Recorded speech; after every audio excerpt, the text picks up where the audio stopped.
ಎಲ್ರಿಗೂ ನಮಸ್ಕಾರ. ಇವತ್ತೊಂದೊಂದು ಒಳ್ಳೆ ರೆಸಿಪಿ ಬಂದ್ಬಿಟ್ಟು ಬೇಸಿಗೆಗಾಲದ್ದು ಬೆಸ್ಟ್ ರೆಸಿಪಿ. ಸೊ ಮಜ್ಜಿಗೆ ಸಾರು. ಸೊ ಹುಳಿ ಹುಳಿಯಾಗಿ ಖಾರ ಖಾರವಾಗಿ ಒಟ್ಟಿಗೆ ತಂಪನ್ನ ಕೊಡುತ್ತೆ ಈ ಮಜ್ಜಿಗೆ ಸಾರು. ಸೊ ಸಿಂಪಲ್ ಆಗಿ ಯಾವ ರೀತಿ ಮಾಡೋದು ಅಂತ ನೋಡೋಣ ಈಗ. ಸೊ ಮೊದಲನೇದಾಗಿ ಒಂದ್ ಅರ್ಧ ಲೀಟರ್ ಮೊಸರನ್ನ ತಗೊಳ್ಳಿ ನೀವು. ಸೊ ನೀವು ಎಷ್ಟು ಜನ ಇದ್ದೀರೋ ಅದ್ರ ಮೇಲೆ ನೀವು ನೋಡ್ಕೊಂಡು ಹಾಕೊಳ್ಳಿ. ನಾನಿಲ್ಲಿ 2 ಬೌಲ್ ಆಗೋಷ್ಟು, ಸೊ ಚಿಕ್ಕ ಬೌಲ್ ಏನು ಬೌಲ್ ನೋಡ್ತಾ ಇದ್ದೀರಲ್ಲ, ಇದ್ರ 2 ಬೌಲ್ ಆಗೋಷ್ಟು ಮೊಸರನ್ನ ಹಾಕೊಂತ ಇದ್ದೀನಿ. ಸೊ ಈ ಮೊಸರನ್ನ ಹಾಕೊಂಡು ನೀವು ಸೊ ಮಜ್ಜಿಗೆ ಮಾಡೋದು, ಇಲ್ಲ ಅಂದ್ರೆ ಬೇಳೆ ಇತ್ಕೋದು, ಇಲ್ಲ ಸ್ಮ್ಯಾಶರು, ಇಲ್ಲ ವಿಸ್ಕರ್ ಏನಾದ್ರು ತಗೊಂಡು ನೀಟಾಗಿ ಇದನ್ನೆಲ್ಲದನ್ನು ನೀವು ಮೊಸರನ್ನ ಎಲ್ಲದನ್ನು ಸೊ ನೀಟಾಗಿ ಪೇಸ್ಟ್ ತರ ಮಾಡ್ಕೊಳ್ಳಿ.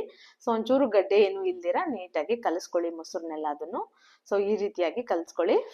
ನಾವೀಗ ಮೊಸರು ಹಾಕೊಂಡಿದ್ವಲ್ವಾ, ಅದೇ ಬೌಲು 2 ಬೌಲ್ ಆಗೋಷ್ಟು ನೀರನ್ನ ಹಾಕೊಳ್ಳಿ. ಮೊಸರಿಗೆ ನೀರನ್ನ ಹಾಕೊಂಡ್ಬಿಟ್ಟು ಇನ್ನೊಂದ್ಸಲ ವಿಸ್ಕರ್ ಅಲ್ಲಿ ಸೊ ನೀಟಾಗಿ ಕಲಸಿ, ಏನು ಗಡ್ಡೆ ಏನು ಇಲ್ದಿರೋ ತರ. ಇವಾಗ ಒಂದ್ ಮಿಕ್ಸಿ ಜಾರ್ ತಗೊಂಡು ಅದಕ್ಕೆ ನೀವು ಒಂದ್ 4-5 ಮೆಣಸಿನ್ಕಾಯಿನ ಹಾಕೊಳ್ಳಿ. ಸೊ ನಿಮ್ಗೆ ಖಾರ ಜಾಸ್ತಿ ತಿನ್ನೋರಾದ್ರೆ ಜಾಸ್ತಿ ಹಾಕೊಳ್ಳಿ. ನಾನು ಮೀಡಿಯಂ ಆಗಿ ಹಾಕ್ತಾ ಇದ್ದೀನಿ ಖಾರ. ನಿಮ್ಗೆ ಜಾಸ್ತಿ ಬೇಕು 2 ಬೌಲಿಗೆ ಅಂದ್ರೆ ಒಂದ್ 6 ಮೆಣಸಿನ್ಕಾಯಿನ ಹಾಕೊಳ್ಳಿ. ಅದಾದ್ಮೇಲೆ ಒಂದ್ ಅರ್ಧ ಇಂಚು ಶುಂಠಿ ಬೆಳ್ಳುಳ್ಳಿನ ಶುಂಠಿನ ಹಾಕೊಳ್ಳಿ. ಸೊ ನೀವು ಇದು ಇಲ್ಲ ಮಿಕ್ಸಿ ಇಲ್ಲ ಅಂತಂದ್ರೆ ಸೊ ಕುಟ್ಟೋ ಕಲ್ಲಿರುತ್ತಲ್ವಾ ನಿಮ್ಗೆ, ಅದ್ರಲ್ಲಿ ಜಜ್ಕೊಂಡ್ರೆ ತುಂಬಾ ಟೇಸ್ಟ್ ಬರುತ್ತೆ ಇದು. ಸೊ ಈ ರೀತಿಯಾಗಿ ಮಿಕ್ಸಿ ಮಾಡ್ಕೊಳ್ಳಿ, ಇಲ್ಲ ಕುಟ್ಕೊಳ್ಳಿ ತರ್ತರಿಯಾಗಿ. ಇದನ್ನ ಎತ್ತಿಟ್ಕೊಳ್ಳಿ ಸೈಡ್ಗೆ. ಇವಾಗ ಒಗ್ಗರಣೆಗೆ ಹಾಕೊಳ್ಳೋಣ ಮಜ್ಜಿಗೆ ಸಾರಿಗೆ ನಾವು. ಸೊ ಈಗ ನಾನು ಒಂದು ಬೌಲ್ ಇಟ್ಬಿಟ್ಟು ಗ್ಯಾಸ್ ಮೇಲೆ ಅದಕ್ಕೆ ಒಂದು 4 ಟೀ ಸ್ಪೂನ್ ಆಗೋಷ್ಟು, ಸೊ ನಾರ್ಮಲ್ ಸ್ಪೂನ್ ಅಲ್ಲಿ ಒಂದು 4 ಸ್ಪೂನ್ ಆಗೋಷ್ಟು ಎಣ್ಣೆನ ಹಾಕಿ,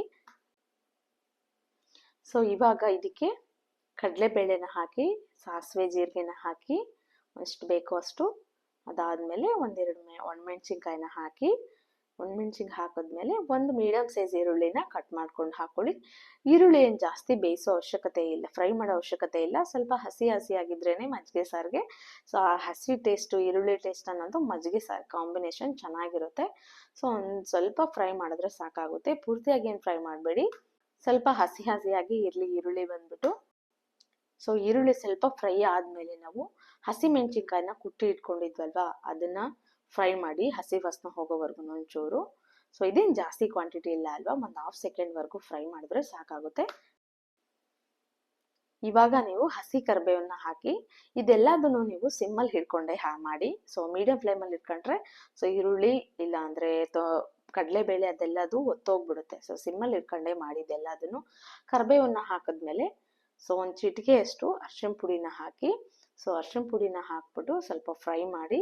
ಸೊ ಕರಿಬೇವು ಫ್ರೈ ಆಗೋ ತನಕ ಒಂಚೂರು ಫ್ರೈ ಮಾಡಿಬಿಟ್ಟು, ಸೊ ಅದಾದ್ಮೇಲೆ ನೀವು ಈಗ ನೀಟಾಗಿ ಫ್ರೈ ಆಗಿದೆ ನೋಡ್ತಾ ಇದ್ದೀರಲ್ಲ, ಸಿಮ್ಮಲ್ಲಿ ಹಿಡ್ಕೊಂಡೆ ನೀವು ಸೊ ಈ ಮಜ್ಜಿಗೆನ ಹಾಕೊಳ್ಳಿ. ಇದಕ್ಕೆ ಮಜ್ಜಿಗೆ ಹಾಕೊಂಡ್ಬಿಟ್ಟು ಗ್ಯಾಸ್ ನೀವು ತಕ್ಷಣನೇ ಆಫ್ ಮಾಡಿ. ಜಾಸ್ತಿ ಕುದಿಸಿದ್ರೆ ಏನಾಗುತ್ತೆ, ಆ ಮಜ್ಜಿಗೆ ಅನ್ನೋದು ಒಡೆದೋಗುತ್ತೆ. ಸೊ ನೋಡಿದ್ರಲ್ಲ ಫ್ರೆಂಡ್ಸ್ ಎಷ್ಟು ಈಸಿಯಾಗಿ ಮಾಡೋದು ಅಂತ. ಈಗ ಲಾಸ್ಟ್ ಅಲ್ಲಿ ಬಂದ್ಬಿಟ್ಟು ಸೊ ರುಚಿಗೆ ತಕ್ಕಷ್ಟು ಉಪ್ಪು ಹಾಕಿ, ಅದಾದ್ಮೇಲೆ ನೀವು ಕೊತ್ತಂಬರಿ ಸೊಪ್ಪನ್ನ ಹಾಕೊಳ್ಳಿ, ಹಸಿ ಕೊತ್ತಂಬರಿ ಸೊಪ್ಪು. ಸೊ ತುಂಬಾ ಟೇಸ್ಟಿಯಾಗಿರುತ್ತೆ ಈ ಮಜ್ಜಿಗೆ ಸಾರು, ತುಂಬಾ ಸಿಂಪಲ್ ಆಗಿ ಆಗೋಗ್ಬಿಡುತ್ತೆ. ಸೊ ಉಪ್ಪು ಕೊತ್ತಂಬರಿ ಸೊಪ್ಪು ಹಾಕಿದ ತಕ್ಷಣ ಏನು ನೀವು ಗ್ಯಾಸ್ ಆನ್ ಮಾಡೋ ಅವಶ್ಯಕತೆ ಇಲ್ಲ, ಸೊ ಹಾಗೆ ಹಾಕೊಂಡ್ರೆ ಸಾಕಾಗುತ್ತೆ. ಸೊ ನೋಡಿದ್ರಲ್ಲ ಎಷ್ಟು ಈಸಿಯಾಗಿ ಮಾಡೋದು, ನಮ್ಮ ಹೊಟ್ಟೆಗೆ ತುಂಬಾ ತಂಪು ಕೊಡುತ್ತೆ ಈ ಮಜ್ಜಿಗೆ ಸಾರು. ನೆಕ್ಸ್ಟ್ ಟೈಮ್ ಖಂಡಿತವಾಗ್ಲೂ ನಿಮ್ಮನೆ ಟ್ರೈ ಮಾಡಿ, ಯಾವ ರೀತಿ ಬಂತು ಅಂತ ಕಮೆಂಟ್ ಮಾಡಿ. ಸೊ ದಯವಿಟ್ಟು ಎಲ್ಲರಿಗೂ ಒಂದು ರಿಕ್ವೆಸ್ಟ್, ಒಂದೇ ಒಂದು ಸಬ್ಸ್ಕ್ರೈಬ್ ಮಾಡ್ಕೊಳ್ಳಿ ಹಾಗೇನೆ. ಸೊ ಹಂಗೆ ಒಂದು ಶೇರ್ ಕೂಡ ಮಾಡಿ, ಲೈಕ್ ಮಾಡಿ, ನಿಮ್ಮ ಫ್ರೆಂಡ್ಸ್ ಆ್ಯಂಡ್ ಫ್ಯಾಮಿಲಿ ಕೂಡ ಮಾಡಿಕೊಂಡು ಎಂಜಾಯ್ ಮಾಡಲಿ, ಹೊಟ್ಟೆಗೆ ತಂಪನ್ನ ತಂದುಕೊಡ್ಲಿ ಅವ್ರಿಗೆ ಕೂಡ. ಸೊ ಥ್ಯಾಂಕ್ ಯು ಎಲ್ಲರಿಗೂ. ನೆಕ್ಸ್ಟ್ ವಿಡಿಯೋದಲ್ಲಿ ಸಿಗೋಣ.